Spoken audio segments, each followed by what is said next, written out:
And that's really what it should have been. Oh, it sucked that Optimus died. I accepted it and moved on, but I'm glad they brought him back. But yeah, man, to me, that's it doesn't get any better than that. Yeah. So, in your opinion, if they were to ever have a true successor to Prime, who do you think could fill that role? Oh, dude, I've never even thought about that because it's not a question of mine. They better find someone that sounds like him, you know. But because he is Peter Cullen is officially done with the Transformers. Yeah, no. To me, it's tough. I mean, those are kind of questions I don't even want to think about. So I'll cross that bridge when we get to it. Then you get that little mic like they do for Darth Vader, due to the mask. Yeah. You know, just sound alike, man. You just got to be close, man. I'll close my eyes and I'll pretend. You're like little kids back in the day. La la la la la. That's right. No, it's tough. I don't know, man. I don't know that I could pick someone. I guess I don't know enough voice actors by name to say, oh, this guy would be great. Or not necessarily a voice actor. I'm talking like an actual Transformer. Okay. Actual Transformer? I can tell you which one I would like to see. Okay. Jetfire. Why? Because you see where he reigned from evil to good, where he saw the purpose, and that same thing as Optimus Prime saw when he came to Earth. He saw the purpose of, human life and how to, cherish it, and you could actually see that transformation with Jetfire, that he actually was a villain with just following a bad cause, seeing that the cause wasn't right, seeing that there was enough good in him to actually make that turn and actually fight for the good side. So in other words, you can see he has all the morals that you want in a leader. And that's honestly, I saw Jetfire. So now, would he acquire the Matrix and would he go through some type of morphing transformation as a Prime? He's fucking big, dude. I get it, but I mean, every time that's happened, and most of the series, some type of transformation happens. I mean, would it be the Jetfire that he is now?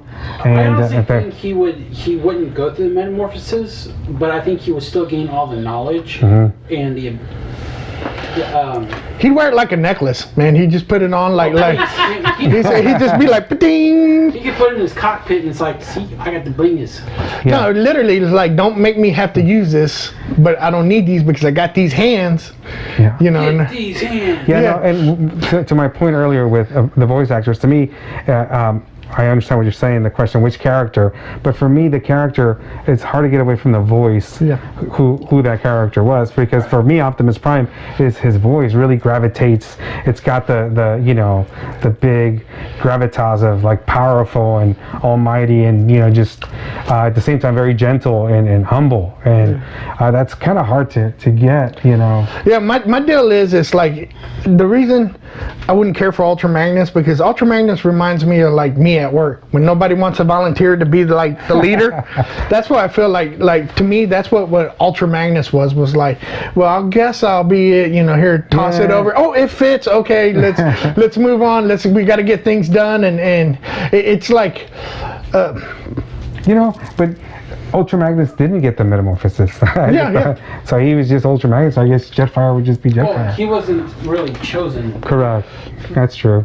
Yeah, because Hot Rod got in, all of a sudden he's like, look, dude, I got trunk.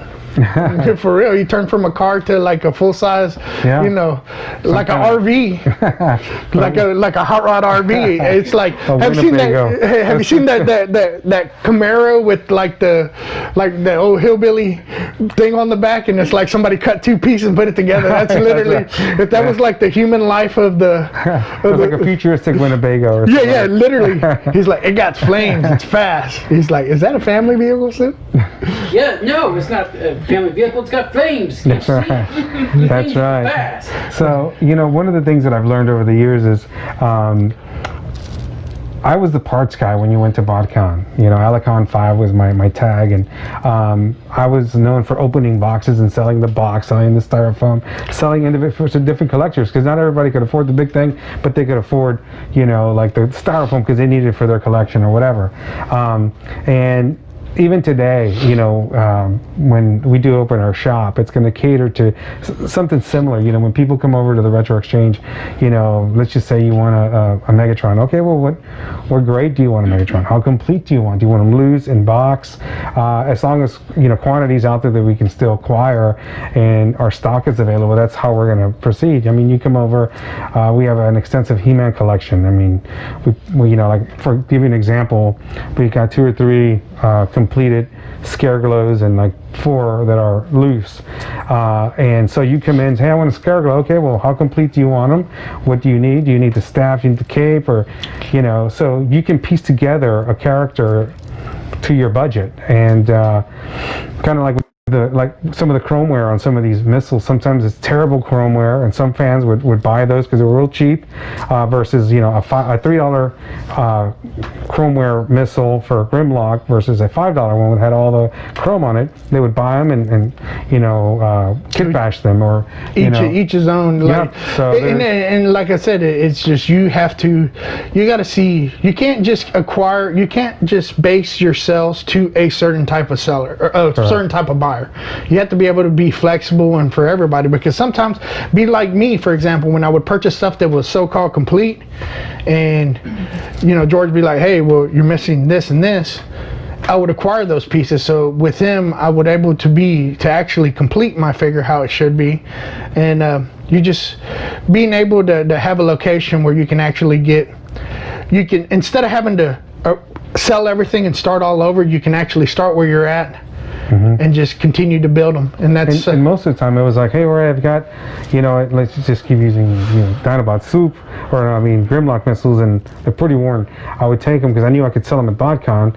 I'd say, okay, I can give you credit for those towards the really nice ones you want. So it's always a barter, and I'm a big fan of helping collectors, and I know that a lot of the things I have are pretty pricey now because they're just not easily acquired anymore. But I still have the commissary of parts that I can help people with. I mean, we've tons of parts. Yeah, I remember back when the Gulf Coast Toy Show started.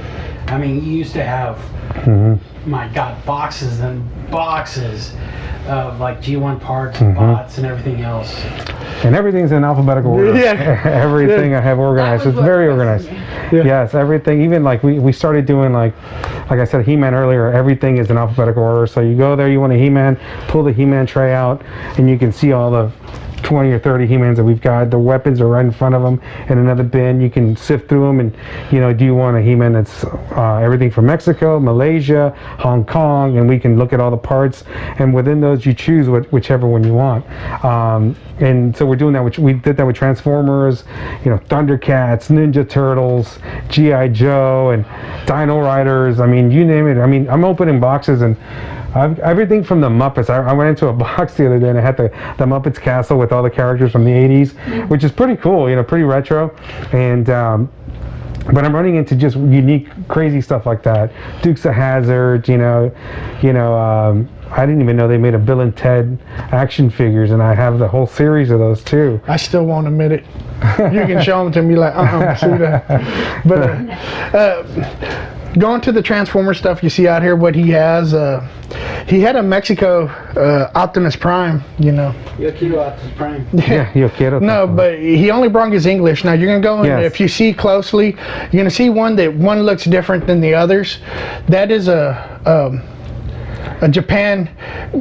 It's a bootleg, but technically it's almost like. Actually, this one is not that Japanese one reissue. This is an actual bootleg from China. So I paid, I think, $39 online, free shipping, but it takes like 3 months to get it. Yeah. But I did it because I'm a hardcore fan, and even back then when bootlegs were coming out, I always made it a point to buy a bootleg and compare it to the actual G1, because there's always significant differences. And my thing is, I want people to be informed. I don't want to tell someone, hey, this is an original, you know, $250, and that's cheating and stealing. I tell people, look, man, if you can't afford a $350 one or a $250 one or $400 one, you go online. I bought one. It's pretty close. The differences are X, Y, and Z for $39, and that'll maybe stop the itch of wanting an actual one and spending the money on it. Or if you actually have one, and grade is important, especially for some of us collectors. You know, you put it in light, you know, you don't take it out of a lot of my expensive boxing stuff. It's all in acrylic boxes that you know, pretty much shoo away lighting, so I don't have to worry about it getting yellow. Well, if I want to display it, I can no longer do that. So to be able to buy one of these bootlegs, you know, spend $35, $45, even $55 for a bootleg, set that one up, let that get beat up by the light, and then just put it next to your actual G1. Correct. You actually, you get all the play, you know, you can go play with it, do whatever, you break apart on it, it don't matter. It's, you know, it's a $35 piece, $45 piece. Yep, and it gives longevity to your actual 80s toys. So what's some of the differences between the bootleg and the actual G1? Like $200. Let's just go ahead. Exactly, like for me, I love Transformers, but I never collected them. I don't know. I can't tell the difference between the four. Well, and that's where honesty. That's where you, and that's the honesty of the seller. Yeah, and a lot of people that come about from me know that, you know, I'll tell them, look, if you don't want to spend the money for this, you know, there's bootlegs and I have a